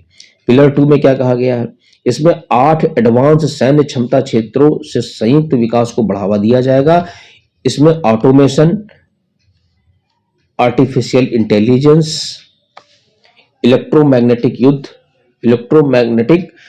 युद्ध, मॉडलिंग, सिमुलेशन आदि शामिल है। इस समझौते के तहत 2030 के दशक से संयुक्त राज्य अमेरिका ऑस्ट्रेलिया को पनडुब्बियां बेचेगा। इसके अलावा यूनाइटेड किंगडम और ऑस्ट्रेलिया संयुक्त रूप से नई पनडुब्बियों का निर्माण करेंगे, जो 2040 के दशक की शुरुआत में सेवा शामिल की जाएगी। ऑकुस का सामरिक महत्व क्या है? हिंद प्रशांत क्षेत्र में अमेरिका के नेतृत्व वाली गठबंधन प्रणाली को मजबूत करना। यह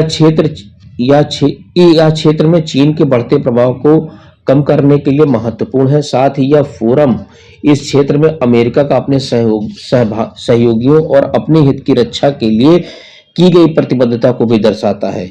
हिंद प्रशांत क्षेत्र में अमेरिकी प्रभाव और उपस्थिति को बढ़ाता है। यह सोच विशेष रूप से दक्षिणी पूर्व एशिया के बारे में है, जहां अमेरिका अपनी सैन्य मौजूदगी का विस्तार करना चाहता है। अमेरिका रक्षा उद्योग को बढ़ावा, इसमें ऑस्ट्रेलिया और यूनाइटेड किंगडम को अमेरिकी हथियारों की बिक्री और प्रौद्योगिकी का हस्तांतरण के नए अवसर पैदा करता है।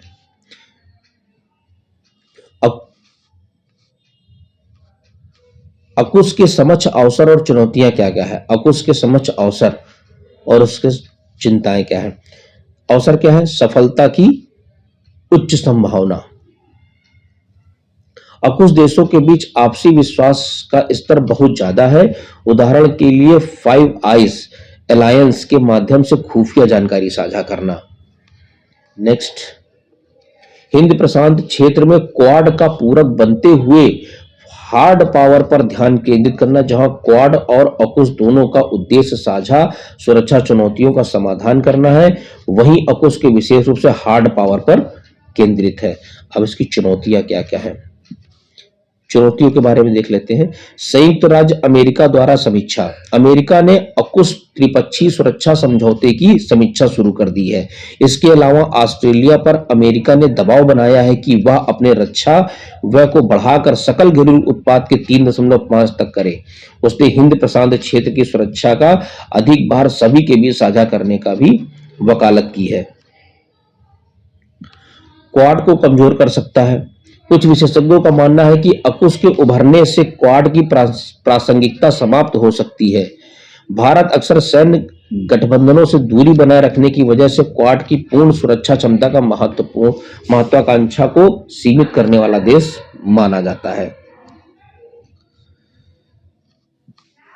इस पेज में क्या है उसका महत्व? अमेरिका की, ये देखिए क्या है, अवसर। तो अब नेक्स्ट पेज में अवसर देखते हैं क्या क्या है। अमेरिका की त्रिपक्षीय सुरक्षा रणनीति में बदलाव। अमेरिका ने आत्मनिर्भर क्षेत्रीय सुरक्षा से हटकर चीन के प्रभाव को कम करने के लिए हिंद प्रशांत क्षेत्र में भागीदारी की क्षमताओं को बढ़ाने पर ध्यान केंद्रित किया है। एशियाई यूनाइटेड किंगडम और ऑस्ट्रेलिया के बीच तालमेल। यह ऑस्ट्रेलियाई राष्ट्रीय रक्षा रणनीति और ब्रिटेन की सामरिक रक्षा समीक्षा के अनुरूप है। त्वरित प्रक्रिया। पारंपरिक पनडुब्बियों की तुलना में परमाणु पनडुब्बियां संघर्ष क्षेत्रों तक बहुत तेजी से पहुंचती हैं। इनकी मतलब कि गति अच्छी होती है। परमाणु पनडुब्बियों की लगभग 20 नॉट्स की गति होती है और पारंपरिक की 6.5 नॉट्स के आसपास होती है, इसलिए ये असही होती है। काफी लंबे समय तक स्टेशन पर रह सकती है। अब ये चुनौती के बारे में इधर देख लेते हैं क्या चुनौती है नेक्स्ट पेज की। एशियाई भागीदारी पर का अभाव। पर्यवेक्षकों का तर्क है कि अकुश पश्चिमी देशों के प्रभुत्व वाला समूह है, क्योंकि इसमें एशियाई देशों की भागीदारी नहीं है, जबकि क्वाड में एशियाई देशों का प्रतिनिधित्व है। बिल्कुल सही बात है। अब समय पर पनडुब्बियों को सौंपने की चुनौतियां। अमेरिका फिलहाल हर साल सिर्फ 1.13 की दर से वर्जीनिया क्लास पनडुब्बियां बना पा रहा है, जबकि राष्ट्रीय सुरक्षा के लिए कम से कम 2 पनडुब्बियां हर साल चाहिए तथा अकुश समझौते को पूरा करने के लिए लगभग 2.33 दर से पनडुब्बियां सालाना बनानी होंगी, तब यह कार्य पूरा हो पाएगा। परमाणु प्रसार। अकुश समझौता प्रशांत क्षेत्र में हथियारों की होड़ और परमाणु प्रसार को बढ़ावा दे सकता है। तो इसके साथ अब निष्कर्ष हम लोग देख लेते हैं क्या निष्कर्ष निकल के आया है। भारत के पास अमेरिका और उसके सहयोगियों के साथ अपने विशेष संबंध विकसित करने का एक खास अवसर है। यह भारत की व्यापक राष्ट्रीय शक्ति को मजबूत करेगा और साथ ही क्षेत्रीय शांति और सुरक्षा में इसके योगदान को भी बढ़ाएगा। तो इस तरीके से हम लोग 7वां पॉइंट भी हम लोगों ने कवर किया है अकुश। अब चलते हैं नेक्स्ट पॉइंट की तरफ। दोस्तों अब हम लोग बात करने वाले हैं अंतरराष्ट्रीय संबंध में गिरमिटिया समुदाय की। ये 8वां टॉपिक है हमारा। देखते हैं ये सुर्खियों में क्यों रहा है। सुर्खियों में क्यों रहा है? प्रधानमंत्री की हालिया त्रिनिदाद एंड टोबैगो यात्रा के दौरान यह घोषणा की गई कि भारत सरकार गिरमिटिया समुदाय का एक डेटाबेस तैयार करने तथा नियमित अंतराल पर विश्व गिरमिटिया सम्मेलन का आयोजन करने की दिशा में कार्य कर रही है। अन्य संबंधित तथ्य क्या है? त्रिनिदाद और टोबैको में बसे भारतीय मूल के प्रवासियों की छठी पीढ़ी की भी ओसीआई कार्ड की सुविधा देने की घोषणा की गई है। इसके अतिरिक्त त्रिनिदाद और टोबैको कैरेबियन क्षेत्र का ऐसा पहला देश बन गया है जिसने भारत की यूनिफाइड पेमेंट्स इंटरफेस यूपीआई प्रणाली को अपनाया है। तो अभी क्वेश्चन ऐसे आ सकता है ना कि यूपीआई प्रणाली को अपनाने वाला देश कौन सा है जो कैरेबियन में है? तो त्रिनिदाद और टोबैको। गिरमिटिया के बारे में जान लेते क्या है। गिरमिटिया उन भारतीय अनुबंधित श्रमिकों को कहा जाता है जो 19वीं सदी के उत्तरार्ध में ब्रिटिश उपनिवेशों में काम करने के लिए भारत से चले गए थे। ब्रिटिश दासता उन्मूलन अधिनियम 1833 के लागू होने के बाद उपनिवेशों में श्रमिकों की कमी को देखते हुए भारत से श्रमिकों को अन्य उपनिवेश में ले जाया गया। गिरमिटिया शब्दावली वास्तव में अंग्रेजी शब्द का एग्रीमेंट का उपभ्रंश उच्चारण है। यह उस अनुबंध को इंगित करता है जिसके तहत इन श्रमिकों को भेजा गया था। इन्हें मुख्य रूप से गन्ना और चाय के बागानों जैसे अधिक शारीरिक श्रम वाले कार्यों में मजदूरी के लिए ले जाया गया था। इनमें से अधिकतर श्रमिक प्रवास वाले देश में स्थायी के रूप में बस गए। प्रमुख गंतव्य देश कौन से हैं? मॉरिशस है, फिजी है, वेस्ट इंडीज, दक्षिण अफ्रीका और कैरेबियन देश, विशेषकर त्रिनिदाद और टोबैको, गुयाना, सूरीनाम, जमैका। जहां से प्रवास कर गए अधिकतर श्रमिक तत्कालीन पूर्वी संयुक्त प्रांत मतलब उत्तर प्रदेश और बिहार के निवासी थे। प्रवास के कारण क्या थे? गरीबी, बेरोजगारी और कृषि संकट जैसी आर्थिक मजबूरियों के साथ साथ उपनिवेशों में आय के बेहतर स्रोत और बेहतर जीवन स्तर की उम्मीद उनके प्रवास के पीछे प्रमुख प्रेरक बल थे। हालांकि जब वे अन्य उपनिवेशों में पहुंच गए तब उनका जीवन अत्यंत दुष्कर हो गया क्योंकि उन्हें संसाधन, जीवन निर्वाह, मजदूरी, भोजन और स्वच्छ जल जैसी बुनियादी सुविधाओं से भी वंचित रखा गया। इस तरह प्रवास देश में भी उन्हें गरीबी में ही जीवन यापन करना पड़ा। नोट में देखते क्या है। इसी दौरान मद्रास, नागपट्टनम और थोंडी से तमिल श्रमिकों को सीलोन, बर्मा और मलेशिया ले जाया गया था। तो सीलोन, बर्मा और मलेशिया कहां से ले गए थे? नागपट्टनम और थोंडी से। भारत के लिए गिरमिटिया समुदाय का महत्व क्या है? सांस्कृतिक जुड़ाव। मॉरिशस, गुयाना, त्रिनिदाद और टोबैको तथा सूरीनाम जैसे देशों में वे बहुसंख्यक हो गए जिसके परिणाम स्वरूप भारतीय रीति रिवाज स्थानीय संस्कृति के साथ साथ गहन रूप से एकीकृत हो गई। उनके गीत, संगीत और परंपराओं में आज भी भारत की झलक मिलती है। पर्व त्योहार। फिजी में दिवाली और रामलीला का आयोजन। त्रिनिदाद और टोबैको के होसे उत्सव इसके जीवंत उदाहरण है। लोक संगीत। उत्तर भारत के प्रसिद्ध लोक संगीत जैसे कहरवा, बिरहा, लोरिक और फरवाही आज भी फिजी और सूरीनाम में लोकप्रिय हैं। वाद्य यंत्र। ढोलक, हारमोनियम, धनताल, दंडताल। पूर्वी उत्तर प्रदेश में ये सारे वाद्य यंत्र इस्तेमाल किए जाते थे। जैसे पारंपरिक भारतीय वाद्य यंत्र का उपयोग आज भी प्रचलित है। भाषाएं। मॉरिशस, फिजी और सूरीनाम जैसे देशों में हिंदी, भोजपुरी और अवधी जैसी भाषा आज भी संवाद का माध्यम है। राजनीतिक महत्व। सॉफ्ट पावर कूटनीति। प्रवासी भारतीय समुदाय संयुक्त राष्ट्र और विश्व व्यापार संगठन जैसे अंतरराष्ट्रीय मंचों पर भारत के पक्ष का समर्थन करता है। उच्च पदों पर आसीन होना। गिरमिटिया देशों में भारतीय मूल के लोग शासन के सर्वोच्च पदों तक पहुंचे हैं जैसे मॉरिशस प्रधानमंत्री नवीन चंद्र राम गुलाम तथा त्रिनिदाद और टोबैको की प्रधानमंत्री कमला प्रसाद बिस्सेर। आर्थिक महत्व। प्रवासी समुदाय भारत के लिए परोपकारी कार्यों, सूचनाओं के आदान प्रदान, नवाचार में निवेश और विभिन्न विकास परियोजनाओं हेतु समर्थन के महत्वपूर्ण करती है। उदाहरण के लिए वित्त वर्ष 2024-25 में भारत के कुल प्रत्यक्ष विदेशी निवेश में मॉरिशस का योगदान 17% रहा। निष्कर्ष। भारतीय स्कूली पाठ्यक्रम में गिरमिटिया इतिहास को सम्मिलित करने का नया प्रस्ताव अत्यंत सराहनीय कदम है। यह कदम न केवल उनकी अनूठी सांस्कृतिक कला और संघर्षपूर्ण इतिहास का संरक्षण प्रदान करेगा, बल्कि भारत के व्यापक सांस्कृतिक धरोहर में इस समुदाय के अमूल्य योगदान को भी रेखांकित करेगा।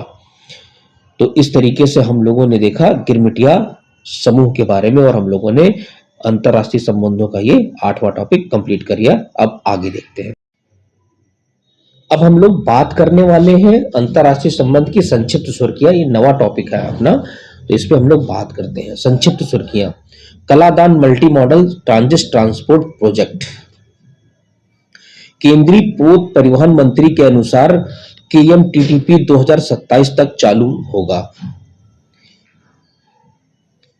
इस प्रोजेक्ट को भारत और म्यांमार ने मिलकर तय किया है। यह प्रोजेक्ट भारत के पूर्वी बंदरगाह से म्यांमार होते हुए भारत के उत्तर पूर्व क्षेत्र तक सामान पहुंचाने के लिए मल्टी मॉडल परिवहन सुविधा प्रदान करेगा। Kaladan multi modal transit transport project के बारे में फ्रेमवर्क एग्रीमेंट इन पर 2008 में हस्ताक्षर किए गए थे। नोडल मंत्रालय इसका कौन है? सब विदेश मंत्रालय। प्रोजेक्ट डेवलपमेंट कंसल्टेंट भारतीय अंतर्देशीय जलमार्ग प्राधिकरण है। पारगमन घटक: जलमार्ग घटक कलादान नदी पर सितवे बंदरगाह राखिन म्यांमार से म्यांमार में पल्लेवा तक। तो यही पूछ सकता है कि राखिन बंदरगाह कहां से, सितवे बंदर कहां है? तो कहां है? राखिन म्यांमार में है। सड़क घटक: पिल्लेवा से लेकर मिजोरम में भारत म्यांमार सीमा पर जोरिन पुई तक। ये यहां पर ये दिखाया गया है, ये देखिए, ये उगली।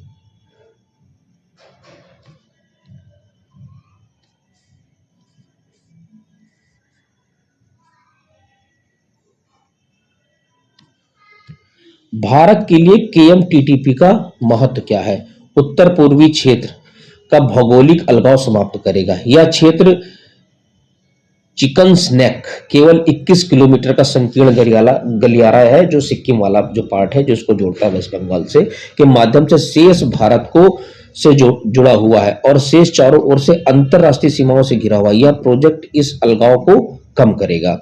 भारत की एक्ट ईस्ट पॉलिसी के अनुरूप यह नीति 2014 में आई थी। एक्ट ईस्ट पॉलिसी कब आई थी? 2014 में आई थी। इसका उद्देश्य पूर्वी एशिया और पड़ोसी देशों में भारत की कनेक्टिविटी बढ़ाना, लॉजिस्टिक लागत और समय में कमी, कोलकाता से आइजोल मिजोरम तक सामान पहुंचाने में लगने वाला खर्च और समय 50% से ज्यादा कम हो जाएगा। उत्तर पूर्व को व्यापारिक केंद्र के रूप में विकसित करेगा। इससे व्यापार बढ़ेगा, खासकर विनिर्माण और एग्रो प्रोसेसिंग जैसे क्षेत्रों में निर्यात आधारित उद्योगों की स्थापना को बढ़ावा मिलेगा। उत्तर पूर्वी क्षेत्र के लिए अन्य कनेक्टिविटी योजनाएं कौन कौन सी चल रही हैं? भारत म्यांमार थाईलैंड त्रिपक्षीय राजमार्ग योजना। यह मोरेह मणिपुर भारत को म्यांमार से होते हुए मायसॉट थाईलैंड से जोड़ता है। Protocol on inland water transit and trade, यह भारत और बांग्लादेश के बीच समझौता है। इसके तहत एक देश के आंतरिक जलमार्ग बोध एक दूसरे से तय जलमार्गों पर चल सकते हैं। अन्य क्या है? बांग्लादेश भूटान भारत नेपाल मोटरयान समझौता, बांग्लादेश चट्टग्राम में मोंगला बंदरगाह के उपयोग के लिए समझौता आदि। इसका संक्षिप्त सूत्रों का सेकंड टॉपिक है हमारा, यूएस ने यूनेस्को से बाहर निकलने का फैसला किया। US decides to pull out of UNESCO. इस संस्था से बाहर होने की घोषणा यह कहते हुए की गई कि संस्था तथाकथित उत्तेजक और विभाजनकारी मुद्दों का समर्थन करती है। अमेरिका ने इस संस्था पर इजराइल विरोधी रुख अपनाने का भी आरोप लगाया है। यह तीसरी बार है जब अमेरिका यूनेस्को से अलग हो रहा है तथा वर्तमान राष्ट्रपति के नेतृत्व में यह दूसरी बार है, मतलब कि ट्रंप सरकार में यह दूसरी बार हो रहा है, इसके पहले भी हो चुका है। इसके अलावा अमेरिका ने अन्य संयुक्त राष्ट्र निकायों और एजेंसियों जैसे WHO से बाहर निकलने के लिए भी कदम उठाए हैं। साथ ही फिलिस्तीन के लिए संयुक्त राष्ट्र राहत एवं कार्य एजेंसियों के लिए धनराशि में भी भारी कमी की है। अमेरिका के हटने के प्रभाव, बजटीय प्रभाव। अमेरिका यूनेस्को के कुल बजट में लगभग 8% का योगदान देता है। भू राजनीतिक प्रभाव, अमेरिका के हटने से अन्य शक्तियों विशेष रूप से चीन द्वारा प्रभाव बढ़ने की संभावना बन सकती है। बहुपक्षवाद पर प्रभाव, किसी संयुक्त राष्ट्र संस्था से बाहर निकलना बहुपक्षीय संस्थाओं पर विश्वास कमजोर कर सकता है और वैश्विक सहयोग के पीछे हटने का संकेत मिल सकता है। संयुक्त राष्ट्र शैक्षिक, वैज्ञानिक और सांस्कृतिक संगठन यूनेस्को के बारे में पढ़ लेते हैं क्या है ये। यह संयुक्त राष्ट्र की एक विशेषकृत एजेंसी है। उद्देश्य इसका क्या है? शिक्षा, विज्ञान और संस्कृत के माध्यम से देशों के बीच सहयोग को बढ़ावा देकर शांति और सुरक्षा में योगदान देना। इसका मुख्यालय कहाँ है? मुख्यालय पेरिस में। ये यूनेस्को का मुख्यालय कहाँ है? पेरिस में। ये पूछता है सवाल। इसके 194 सदस्य देश हैं और 12 एसोसिएट सदस्य हैं। प्रमुख रिपोर्ट्स और पहले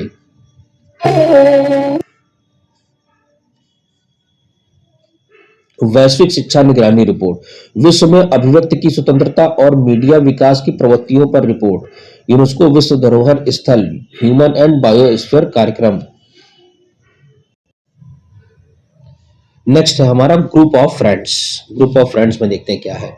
भारत ने ग्रुप ऑफ फ्रेंड्स की बैठक में संयुक्त राष्ट्र शांति स्थापना, सैनिकों के खिलाफ किए गए अपराधों में न्याय सुनिश्चित करने की अपनी प्रतिबद्धता दोहराई है। ग्रुप ऑफ फ्रेंड्स क्या है? यह भारत के नेतृत्व में गठित एक समूह है। भारत के नेतृत्व में गठित हुआ है ये। इसका मुख्य उद्देश्य संयुक्त राष्ट्र शांति स्थापना, सैनिकों के खिलाफ होने वाली सभी हिंसात्मक गतिविधियों के लिए जवाबदेही तय करने में मदद करना है। इसे 2022 में शुरू किया गया। यह समूह United Nations Alliance of Civilization की एक प्रमुख शक्ति है। उसकी रणनीतिक योजना निर्माण एवं क्रियान्वयन में महत्वपूर्ण भूमिका निभाता है। पैक्ट नेक्स्ट है हमारा पैक्ट फॉर फ्यूचर। भारत ने संयुक्त राष्ट्र संवाद के दौरान पैक्ट फॉर फ्यूचर के लिए अपनी प्रतिबद्धता दोहराई है। इसके बारे में देखते हैं पैक्ट फॉर फ्यूचर के बारे में। इसे 2024 में समिट ऑफ द फ्यूचर में अपनाया गया है। पैक्ट फॉर फ्यूचर में निम्नलिखित शामिल है: ग्लोबल डिजिटल कॉम्पैक्ट, या डिजिटल क्षेत्र में सहयोग के लिए पहला व्यापक वैश्विक फ्रेमवर्क है, और डिक्लेरेशन ऑन फ्यूचर जनरेशन। मुख्य विशेषताएं क्या है? यह अलग अलग मुद्दों पर स्पष्ट प्रतिबद्धताएं सुनिश्चित करता है और ठोस परिणामों को प्राप्त करने का लक्ष्य रखता है। इन प्रतिबद्धताओं में मानवाधिकार, लैंगिक समानता, सतत विकास पर विशेष ध्यान दिया जाता है। यह निम्नलिखित क्षेत्रों में कई प्रतिबद्धताएं तय करता है, जैसे सतत विकास और विकास के लिए वित्तीय प्रबंधन, अंतरराष्ट्रीय शांति और सुरक्षा, विज्ञान और प्रौद्योगिकी, इनोवेशन और डिजिटल क्षेत्र में सहयोग, युवा और अगली पीढ़ी, और ग्लोबल गवर्नेंस में बदलाव। इस तरीके से ये टॉपिक पूरा हो रहा है। और नेक्स्ट पे हम लोग आते हैं अंतरराष्ट्रीय आपराधिक न्यायालय। यूक्रेन अंतरराष्ट्रीय आपराधिक न्यायालय की स्थापना करने वाली रोम संधि का 125वां पक्षकार राष्ट्र बन गया है। 125वां पक्षकार राष्ट्र बन गया। यह पहला स्थायी अंतरराष्ट्रीय न्यायालय है जो ऐसे व्यक्तियों की जांच और अभियोजन करता है जिन पर नरसंहार, युद्ध अपराध, मानवता के विरुद्ध अपराध और आक्रमण का अपराध और जैसे गंभीर अंतरराष्ट्रीय अपराधों को शामिल करने का आरोप लगा हुआ होता है। इसकी स्थापना रोम संविधि के तहत हुई थी, जिसे 1998 में अपनाया गया और 2002 में लागू किया गया। इसका मुख्यालय कहाँ है? हेग, नीदरलैंड में। भारत रोम संविधि का पक्षकार देश नहीं है, ये इंपॉर्टेंट है। आता है ना स्टेटमेंट्स में, तो यहाँ पर देखा है इसमें लिखा होगा, लेकिन यहाँ पर भारत रोम संविधि का पक्षकार देश नहीं है। अब देखते हैं E3 कंट्रीज। हाल ही में अमेरिका ईरान परमाणु वार्ता में गतिरोध के बीच E3 देशों ने ईरान को स्नैपबैक प्रतिबंध की चेतावनी दी है। स्नैपबैक प्रतिबंध संयुक्त व्यापक कार्य योजना के तहत ऐसा प्रावधान है जिसके अनुसार अगर ईरान अपने परमाणु समझौते का उल्लंघन करता है तो उसके खिलाफ प्रतिबंधों को फिर से लगाया जा सकता है। अब E3 देश कौन कौन से हैं? परिचय: E3 एक औपचारिक विदेश और सुरक्षा सहयोग समूह है जिसमें यूके, जर्मनी और फ्रांस शामिल है। यूके, जर्मनी और फ्रांस, यूके, जर्मनी और फ्रांस। उत्पत्ति E3 की पहली बैठक 2003 में अमेरिका द्वारा इराक पर किए गए हमले के बाद हुई थी। इसका उद्देश्य इराक के लिए त्रिपक्षीय रणनीति तैयार करना है और ईरान से उत्पन्न हो रहे परमाणु खतरे को रोकना है। नेक्स्ट आते हैं हम लोग Global Peace Index. Institute for economic and peace IEP द्वारा ग्लोबल पीस इंडेक्स का 19वां संस्करण जारी किया गया है। ग्लोबल पीस इंडेक्स GPI के बारे में, इसमें 163 देशों को शामिल किया गया है। यह 3 क्षेत्रों में तेज गुणात्मक और मात्रात्मक संकेतों के आधार पर मूल्यांकन करता है। ये 3 क्षेत्र निम्नलिखित है। 3 क्षेत्रों में तेज गुणात्मक और मात्रात्मक संकेतक है इसका आधार, जैसे समाज में सुरक्षा और संरक्षा का स्तर, देश और अंतरराष्ट्रीय स्तर पर चल रहे संघर्षों की स्थिति तथा सैन्यीकरण की मात्रा। ये जो 3 क्षेत्र हैं ये यहाँ पर दर्शा दिए गए हैं। रिपोर्ट के मुख्य बिंदु पर एक नजर देख लेते हैं। दुनिया में शांति का औसतन स्तर पहले से और ज्यादा खराब हुआ है। दक्षिण एशिया दुनिया का दूसरा सबसे अशांत क्षेत्र रहा है और इसमें सबसे ज्यादा गिरावट दर्ज की गई है। रैंकिंग में आइसलैंड पहले स्थान पर है। भारत को 115वां स्थान मिला है और रूस को 163वां, मतलब सबसे अशांत जो है एक रूस है। लाल सागर। नेक्स्ट, लाल सागर में मालवाहक जहाजों पर नए हमले हुए हैं। लाल सागर में मालवाहक जहाजों पर हमले हुए हैं और यमन के हूती विद्रोहियों ने एक जहाज को डुबोने का दावा किया है। लाल सागर के बारे में, यह हिंद महासागर के उत्तर पश्चिम में मौजूद एक सीमांत सागर है। यह बाब अल मांदेव जलडमरू मध्य के मध्य अदन की खाड़ी से और स्वेज नहर के माध्यम से भूमध्य सागर से जुड़ा हुआ है। तो आप यहाँ पर देख सकते हैं, ये देखिए ये हमारा रेड सी है, ठीक है। इसके पूरा पश्चिम के देश देख लीजिए कैसे कैसे है यहाँ पर। ये देखिए मेडिटेरियन सी, ये रहा मेडिटेरियन सी और ये रहा आपका गल्फ ऑफ अदन, इनके बीच में है बाब अल मांदेव। ये देखिए,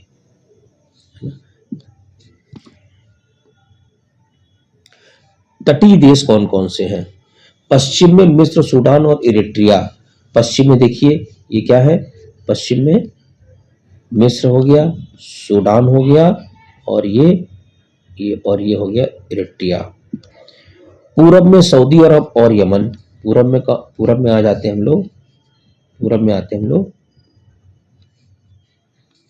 सऊदी अरब और यमन, ये आ गया।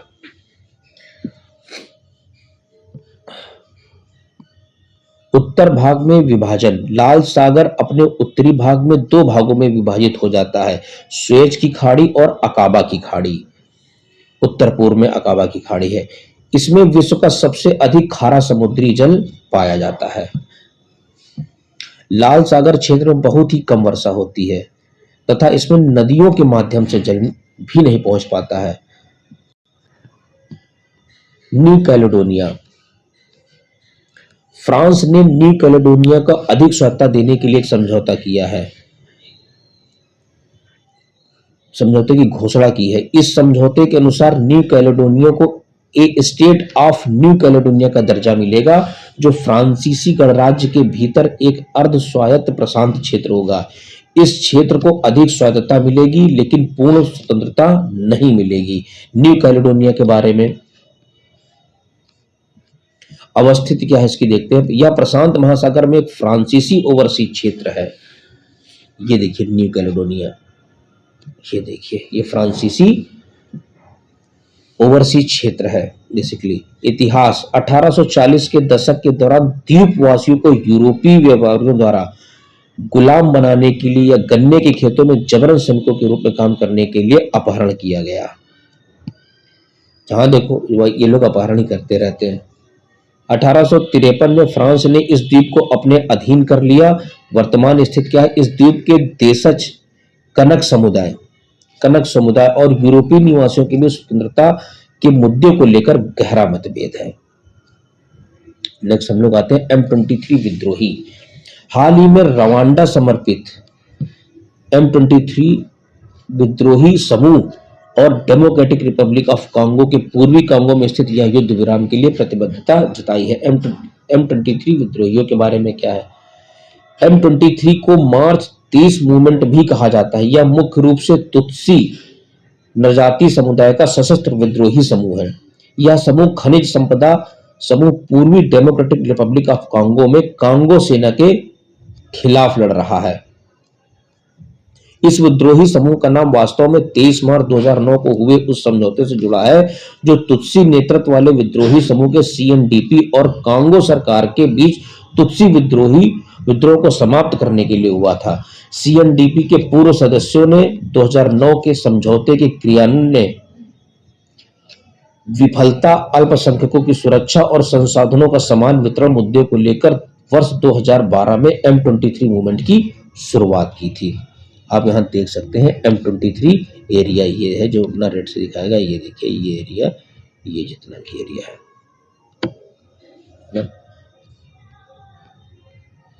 नेक्स्ट पे आते हैं Henley Passport Index 2025। Henley Passport Index Bharat की रैंकिंग 85 हुई है, सुधरकर 77 हो गई है। 85 से सुधरकर 2024 में 85 थी और सुधरकर 77 हो गई है। ये इंपॉर्टेंट है, अच्छा हो गया इसका। ये भारतीय नागरिक अब पहले से वीजा प्राप्त किए बिना 59 देशों की यात्रा कर सकते हैं। तो क्वेश्चन आ सकता है कि हेनले पासपोर्ट इंडेक्स के अनुसार भारतीय नागरिक अब कितने देशों की यात्रा कर सकते हैं? तो 59 देशों की यात्रा कर सकते हैं। हेनले पासपोर्ट इंडेक्स के बारे में, यह दुनिया के सभी पासपोर्ट की एक प्रमाणिक और मूल रैंकिंग है जो यह दर्शाती है कि किसी देश का पासपोर्ट धारक कितने देशों में बिना पूर्व वीजा की यात्रा कर सकता है। यह रैंकिंग अंतरराष्ट्रीय वायु परिवहन संघ के विशेष डेटा पर आधारित होती है। सिंगापुर इस सूचकांक में शीर्ष स्थान पर है। तो इस तरीके से हम लोगों ने ये पार्ट खत्म कर लिया है और आज हम लोगों ने अंतरराष्ट्रीय संबंध पूरा खत्म किया है और हम लोग नेक्स्ट अब पढ़ेंगे अर्थव्यवस्था। दोस्तों आप लोग इसको चैनल को लाइक करिए, शेयर करिए और सब्सक्राइब करिए। मैं बेहतर देने का प्रयास कर रहा हूँ। दिन का दिन आप लोगों का सपोर्ट रहा तो हम और बेहतर करेंगे और अच्छे से इसको हम पढ़ाने का प्रयास करेंगे। मैं बहुत बड़ी बात तो नहीं कर रहा हूँ, लेकिन इतना है कि मैं आप लोगों को कुछ देने का प्रयास जरूर कर रहा हूँ। तो अगर अच्छा लगता हो तो आप लोग लाइक सब्सक्राइब करिएगा। Thank you so much.